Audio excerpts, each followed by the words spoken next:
Damos la bienvenida a Andrés Gómez, periodista y analista político. ¿Cómo estás, Andrés? Buenos días.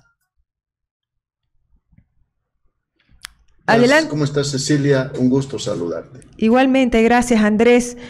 Bueno, quisiera que para iniciar la entrevista nos dejes un pantallazo en general. ¿Cómo ves al movimiento al socialismo en este momento dentro de lo que es el escenario electoral con miras a las subnacionales?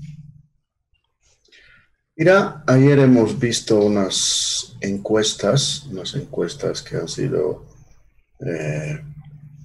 financiadas por una red de televisión, en este caso Unitel, y hay algunos datos que es muy probable que no acompañen las expectativas del movimiento al socialismo, particularmente de la cúpula que ha estado, digamos, administrando los destinos de ese partido.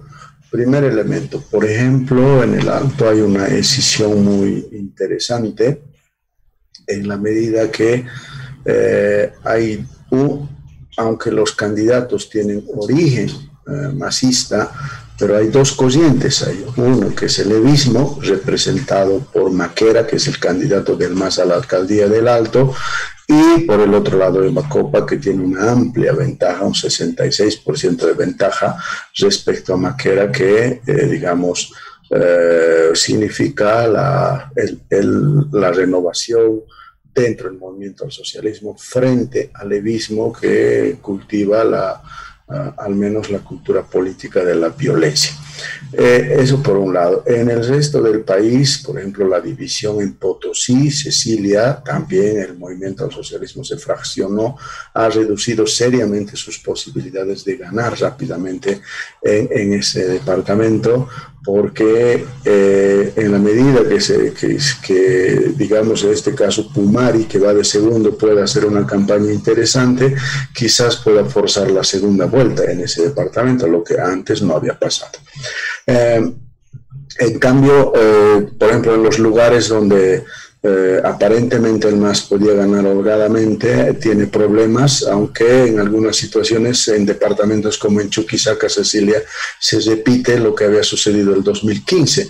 El 2015, si recuerdas, a Damián Condori, que tenía serias posibilidades de ganar en segunda vuelta, pero hicieron un fraude. Ahí el Tribunal Departamental Electoral hizo un fraude en favor del MAS y logró que Urquizo sea gobernador, pero ahora estamos en la misma posición en Chuquisaca. ¿Por qué? Porque Damián Condori y el candidato del MAS están prácticamente empatados, hay un empate técnico en ese departamento, lo que significa que habrá segunda vuelta. En el departamento de Pando los candidatos también tienen origen masista, ¿no? Los dos, los que están pugnando en este momento por los según la tendencia electoral, el candidato del MAS va primero, y en segundo lugar el candidato que también proviene del MAS, pero va por el partido, creo que el apellido es Rister, ¿no? Pero son pocos puntos, lo que significa que hay pocos puntos de ventaja entre el primero y el segundo, lo que significa que puede haber segunda vuelta. En Oruro sí hay un triunfo claro, al menos hasta el momento, del candidato del MAS, y en Cochabamba también. En Tarija, en cambio, hay una disputa, ¿no? Hay una pelea, otra vez que puede haber una segunda vuelta, y veamos lo que puede pasar en Santa Cruz. En Santa Cruz, si comparamos, Cecilia, los resultados electorales, ¿no?, de Costas en las anteriores elecciones, en las elecciones del 2015, Costas casi ganó con el 60%. Y ayer, por la tendencia de votos, al menos las personas encuestadas demostraron que tiene, sí, la mitad, ¿no?, la mitad de esa tendencia que ha tenido Costas, el candidato Camacho, ¿no? Claro. Y por detrás está muy cerca, en este caso, el candidato del movimiento al socialismo, Cronenbol. Lo que por los datos como están expuestos, ¿no?, yo creo que es probable que haya segunda vuelta, salvo que haya un despegue de Camacho, ¿no? Dudo mucho, tendría que haber una situación extraordinaria.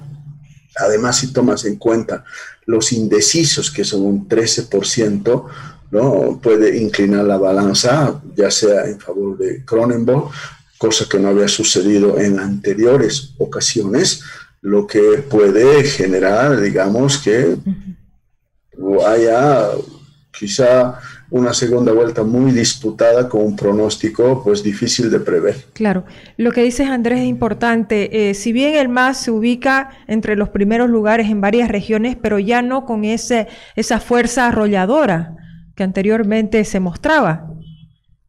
Sí, pienso que es lo que tú dices, va en un sentido correcto, Cecilia, y una de las causas, una causa, por ejemplo, es el hecho de que haya habido disputas por la nominación de los candidatos, ¿no?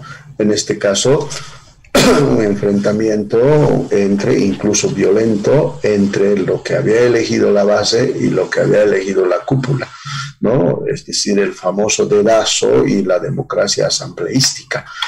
Esa es una causa. La otra causa es un enfrentamiento que hay entre el levismo y un masismo, digamos, con los signos más democráticos. En cambio, el levismo es muy autoritario y violento, ¿no? Y luego también hay una pugna generacional entre los más jóvenes, estamos hablando de edades, ¿no? Y los candidatos, digamos, que ya han rebasado los 40, 50 años. Esa es la otra pugna. Y también hay una pugna entre indígenas del movimiento al socialismo y las clases medias. Ahí hay indígenas que están pugnando con el discurso de que se ha apoderado del instrumento político, en este caso el movimiento al socialismo, gente que, digamos, no debería estar por su composición social en el movimiento al socialismo. Incluso hay una fricción entre aquellos izquierdistas, digamos, que postulan, por decirte, la línea del guevarismo, ¿ya? Y las líneas más democráticas, en este caso como Eva Copa. Por eso hay este tipo de sugerencias, por ejemplo, de reemplazar ya a la estatua de Che Guevara en el Alto por Felipe Quispe. Entonces hay una contradicción entre indigenismo, ¿no? Y la izquierda de los 70. Bueno, y a partir de estas mismas cifras que nos muestra la encuesta de Cies Mori, que fue difundida por Unitel justamente, ¿cuál es la evaluación que haces de la oposición? Como decías, por ejemplo, una señal es el hecho de que figuras como Rubén Costas ya no están, pero en su momento realmente tuvieron un porcentaje bastante alto frente a un Luis Fernando Camacho, que si bien está en primer lugar, pero no supera el 45% todavía. Así que, y además está muy cerca el candidato del MAS, como es Mario Cronenberg. Entonces, en general, ¿cómo está la oposición? Mira, yo creo que la oposición, aunque ha avanzado en algunos lugares, pero está sufriendo, es decir, ya los efectos ya de las consecuencias o los efectos posteriores de las elecciones nacionales pasadas. Hay una oposición, por supuesto que las municipales, por la particularidad que hay, ya, tanto en la gobernación como en las elecciones municipales, hay una fragmentación. Sin embargo,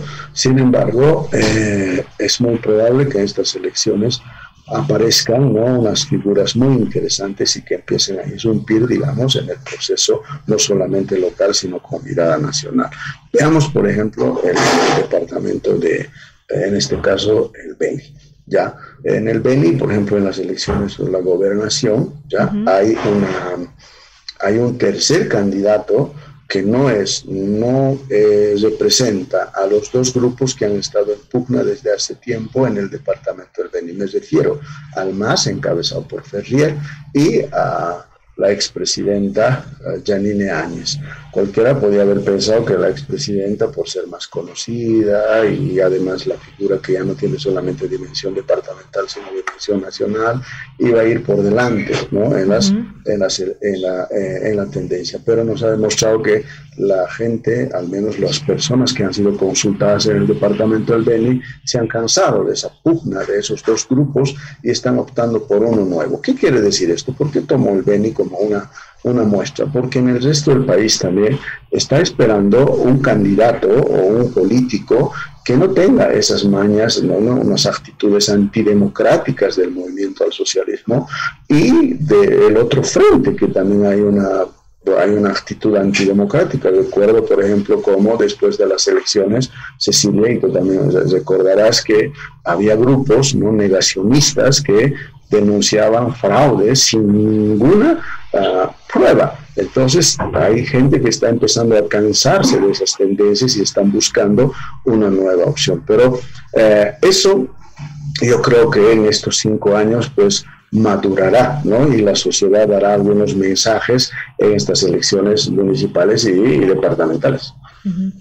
Bueno, en el caso puntualmente de la alcaldía, en caso de Santa Cruz, aparece Johnny Fernández de forma sorpresiva en primer lugar por encima de Angélica Sosa y el mismo Rolly Aguilera. Y en el caso también de Cochabamba aparece la figura de Manfred Reyes. Son dos personajes que ya han estado como alcaldes de estos departamentos, de estas ciudades, perdón, pero aún así están ahora pugnando en el primer lugar. ¿Por qué crees que, si bien se habla de la renovación de figuras nuevas, que la gente que quiere eso, una figura nueva en la política, pero están surgiendo nuevamente estas personas en primer lugar?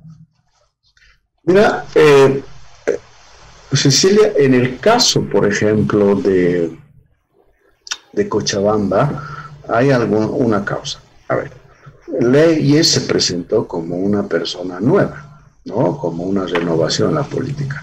Pero resultó ser, ¿no? Al menos por la gestión que ha desarrollado, que tiene unas mañas muy conocidas, muy viejas. Por tanto, el electorado empieza a sopesar, ¿no? Y a comparar entre lo nuevo que hay y lo que había antes. Y en esa comparación entre lo que había antes y lo nuevo que hay, en este caso con Manfred Reyes Villa, por ejemplo, está viendo que o hay un recuerdo, un buen recuerdo de esa gestión de Manfred Reyes Villa, y por eso dice, bueno, si este fue un buen alcalde en su momento, pues habrá que recuperarlo. Pero se explica así, en mi criterio, esta tendencia en el que Manfred Reyes Villa aparece como primero en la tendencia de voto. ¿Qué es lo que pasa en Santa Cruz? A mí me sorprendió. Y entonces he empezado a ver algunas causas. Pensé que Angélica, en este caso la heredera de Percy Fernández, ¿no? Iba a legar todo lo positivo. Sin embargo, es probable que haya legado esas cosas positivas, pero pienso que ha empezado a generar desconfianza de parte del electorado algunas actitudes que asumió. Particularmente me refiero a las actitudes, por ejemplo, en la lucha contra el COVID. No sé cómo, quizá alguna gente esperaba algunas medidas más drásticas, ¿no? Y no hubo tal cosa. O probablemente la señora Angélica Sosa se basó solamente, ¿no?, en disfrutar del legado de Percy Fernández y no hacer otras actividades. Entonces ahí viene otra vez, ¿no? La comparación busca a la gente, y quizá encontró por ahí algún buen recuerdo en Johnny Fernández en su gestión, pero yo no veo tampoco un gran recuerdo.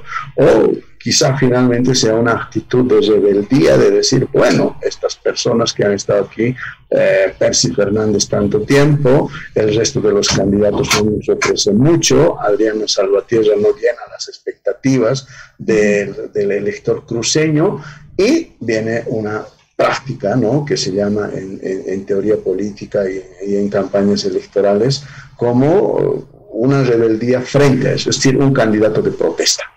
¿Ya? Y esas cosas suelen pasar, ¿ya?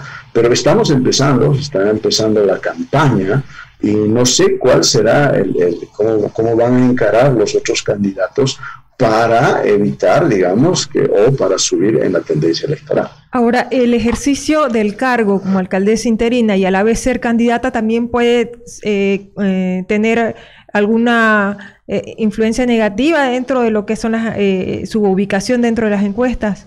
Mira, no sé si será tanto, ¿no? Porque ya hemos visto que, por ejemplo, en otras ocasiones sí hubo candidatos que ejercían el cargo y era candidata.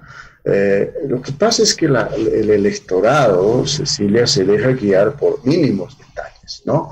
Por ejemplo, si esperaba que asuma una actitud más práctica frente al COVID, no lo hizo, entonces empieza a evaluar. Y como estamos en una situación, hay algo que se llama en campañas electorales, lo que se llama el ánimo social. ¿Qué es lo que pasa con el ánimo social? A veces cuando la tendencia, es decir, cuando la situación, cuando la salud es mala, tienes un familiar enfermo, has gastado mucho dinero en medicamentos, ¿no? Y encima has perdido el trabajo, y encima tus hijos no están siendo bien educados, y no tienes una expectativa buena respecto a lo que viene, ¿no? Entonces hay un desánimo, un desasosiego, y la gente empieza a ver todo malo. ¿Y a quién empieza a culpar de todo lo malo? A la autoridad que está en gestión. ¿Ya? Suele pasar también eso, y ante esa situación, ¿qué busca? Pues busca unas alternativas, aunque no esencialmente prácticas y todo eso. Los políticos no necesariamente son los más inteligentes ni los más brillantes, sino aquellas personas que puedan tener empatía en algún momento con la sociedad, lo que está necesitando, lo que espera. Hay incluso, ¿no?, evidencias de que basta una palabra de ánimo, un abrazo, para levantar, digamos, las expectativas de la sociedad, y esos candidatos suelen arrastrar. Yo creo que ahí tú como periodista tendrás más claridad sobre las causas de por qué Angélica Sosa, que alguna gente probablemente esperaba que vaya como primera en la tendencia de voto, no está. ¿En qué falló? ¿Qué no hizo? ¿Qué debió hacer y no hizo? ¿O qué hizo mal? ¿No? Porque es una persona que está en reemplazo no sé cuántos meses de Percy Fernández. Bueno, hablando ya puntualmente de la gobernación de Santa Cruz también, se perfila una segunda vuelta, como decías. ¿Existe la posibilidad todavía abierta de que el movimiento al socialismo pueda imponerse en algún momento y ganar la gobernación cruceña? Mira, Cecilia, me he puesto a pensar y he estado viendo sobre esas posibilidades. A ver, pienso que si vamos a ir a las elecciones pasadas, las tendencias no son las mismas. Entonces, aquí puede haber alguna indisposición del electorado. ¿Qué quiero decir? Me voy a explicar mejor, ¿no? Una indisposición del electorado es cuando ve a sus élites políticas distribuirse las pegas, por ejemplo. Para vos la alcaldía, para mí la gobernación. Aquí no me obstaculices, yo no te obstaculizo aquí. Ese es un factor. El otro elemento es que el partido que incluso llegó al gobierno nacional, ¿no?, pese a que tiene un 4% a nivel nacional, pero que estaba en la gobernación de Santa Cruz, me refiero a Demócratas, prácticamente se desintegró. Sus principales miembros, estamos hablando de Ortiz, ¿no?, y de Peña. Ortiz no era cualquier militante, Ortiz fue candidato a la presidencia por Demócratas, por una alianza, y Peña fue el brazo derecho, ¿no?, el hombre de confianza de Costas. Entonces se desintegraron, y esa desintegración fue que haya mostrado al electorado, que haya llegado un mensaje de decir, bueno, pues se pelean y les interesa más sus objetivos personales que los objetivos del departamento. Ante esa situación es muy probable que empleen el discurso del cruceñismo, el ser cruceño frente al masismo, ¿no? Entonces, ese discurso quizá logre aglutinar el voto en torno a Camacho, pero también puede buscar o puede aglutinar ya como un mecanismo de defensa a todo el resto que no piensa como Camacho en el otro frente, ¿no? Que yo creo que en este caso Cronenberg, por ejemplo, cuando en algún momento dijo que no estaba de acuerdo en que persigan a Camacho, ¿no?, dio un mensaje de inclusión no solamente al migrante, sino dio un mensaje de inclusión también el ser cruceño.